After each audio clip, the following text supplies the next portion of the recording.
Good evening बच्चों। आज हम अपना प्रश्न संग्रह 5.3 का बचा हुआ एक सवाल, पांचवा सवाल हल करेंगे। ये हमारा पांचवा सवाल किस पे आधारित है? एक समांतर चतुर्भुज हमको दिया है और इस चतुर्भुज की जो चारों भुजाएं हैं उस पे 4 बिंदु दिए गए हैं और उन 4 बिंदुओं को मिलाया गया है। तो बोला है कि जो वो 4 बिंदुओं को मिलाने के बाद जो चतुर्भुज बनता है वो चतुर्भुज भी समांतर चतुर्भुज होगा। ये हमको सिद्ध करना है। तो चलिए हम देखते हैं हमारा सवाल हमें कैसे सिद्ध करना है। तो जो मेरा सवाल है वो है कि संलग्न आकृति में समांतर चतुर्भुज ABCD की भुजाओं पर बिंदु P, Q, R और S इस प्रकार है कि AP बराबर BQ बराबर CR बराबर DS। ये हमारी भुजाओं के कारण हो रहा है, जो बिंदु चतुर्भुज की भुजाओं पर हैं। मैं आपको आकृति द्वारा बताऊंगी। तो सिद्ध करो कि चतुर्भुज PQRS समांतर चतुर्भुज है। अब हम सबसे पहले अपनी आकृति देखते हैं। हमें क्या बोला है? एक चतुर्भुज ABCD दिया है, बोला है ये एक समांतर चतुर्भुज है। अब चतुर्भुज की भुजाओं पर बिंदु P, Q, R और S दिया है, जिसमें कि AP मैंने समान चिन्ह देखो लगाया है। AP बराबर है BQ के, बराबर है CR के, बराबर है DS के। अब इन चारों बिंदुओं को मिला दिया गया है तो एक चतुर्भुज निर्मित होता है जो कि है PQRS। हमें सिद्ध करना है ये जो चतुर्भुज PQRS है वो भी एक समांतर चतुर्भुज है। तो ये हम कैसे सिद्ध करेंगे? हम क्या करेंगे, हमें पता है कि समांतर चतुर्भुज की सम्मुख भुजाएं सर्वांगसम होती हैं। तो मेरी AB क्या हो जाएगी? सर्वांगसम हो जाएगी DC से।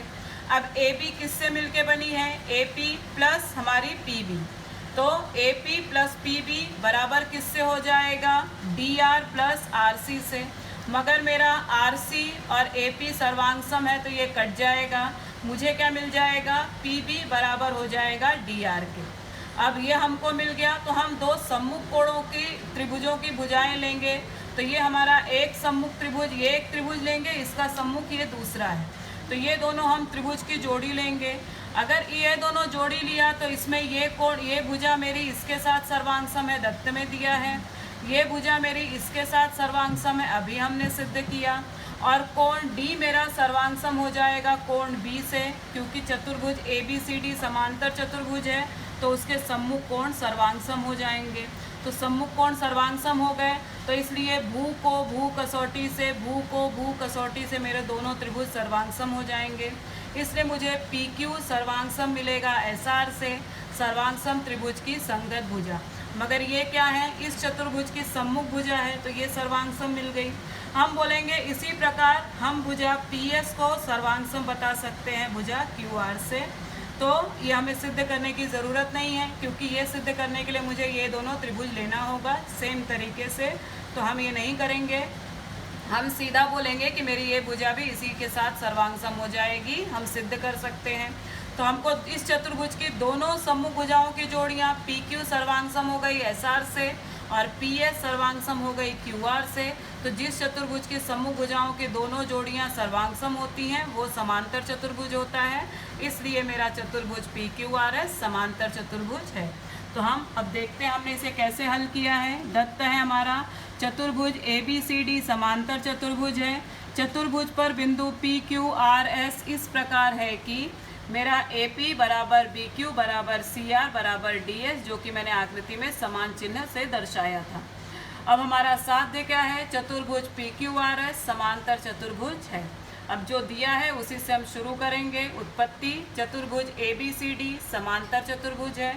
समांतर चतुर्भुज की सम्मुख भुजाएं सर्वांगसम होती हैं, इसलिए AB बराबर CD समीकरण 1। परंतु AP बराबर है CR के, दत्त में दिया है समीकरण 2। AB किससे मिलके बना है? AP प्लस PB, AP भी एक रेखीय है। CR किससे मिलके बना है? CR प्लस RC, CRD एक रेखीय है। तो ये हमको मिल गया। तो AB बराबर है CR के समीकरण 1 से। तो हम क्या करेंगे कि हम इसकी जगह पे ये लिख देंगे। तो हमारा क्या हो जाएगा कि AP प्लस PB बराबर हो जाएगा CR प्लस RD के। तो यहाँ पे देखो समीकरण 2 से AP मेरा सर्वांग सम है CR से, तो ये कट जाएगा, मुझे मिलेगा PB सर्वांग सम है RD से। ये मेरा है समीकरण 2 से, इसको मैंने नाम दिया समीकरण 3। अब समांतर चतुर्भुज के सम्मुख कोण सर्वांग सम होते हैं, इसलिए मेरा कोण ABC सर्वांग सम कोण ADC। अब मैं इसको छोटा भी लिख सकती हूँ, इसलिए कोण PBQ सर्वांग सम कोण RDS, एक ही कोण के भिन्न नाम, समीकरण 4। अब हम दो सम्मुख जो त्रिभुज है उन पे चलते हैं, इसलिए त्रिभुज PBQ तथा त्रिभुज RDS में रेख PB सर्वांग सम रेख RD, समीकरण 3 से कोण PBQ सर्वांग सम कोण RDS, समीकरण 4 से रेख BQ सर्वांग सम रेख SD दत्त में दिया है, इसलिए त्रिभुज PBQ सर्वांग सम त्रिभुज RDS भू को भू कसौटी के अनुसार, इसलिए रेख PQ सर्वांग सम रेख RS सर्वांग सम त्रिभुज की संगत भुजाएं, समीकरण 5। इसी प्रकार हम यह सिद्ध कर सकते हैं कि रेख PS सर्वांग सम रेख RQ, समीकरण 6। तो जिस चतुर्भुज की सम्मुख भुजाएं सर्वांग सम होती हैं वह चतुर्भुज एक समांतर चतुर्भुज होता है। तो 5 में एक सम्मुख भुजा की जोड़ी है, 6 में दूसरे सम्मुख भुजा की जोड़ी है, इसलिए समीकरण 5 और 6 से चतुर्भुज PQRS एक समांतर चतुर्भुज है, हमने सिद्ध कर लिया। धन्यवाद।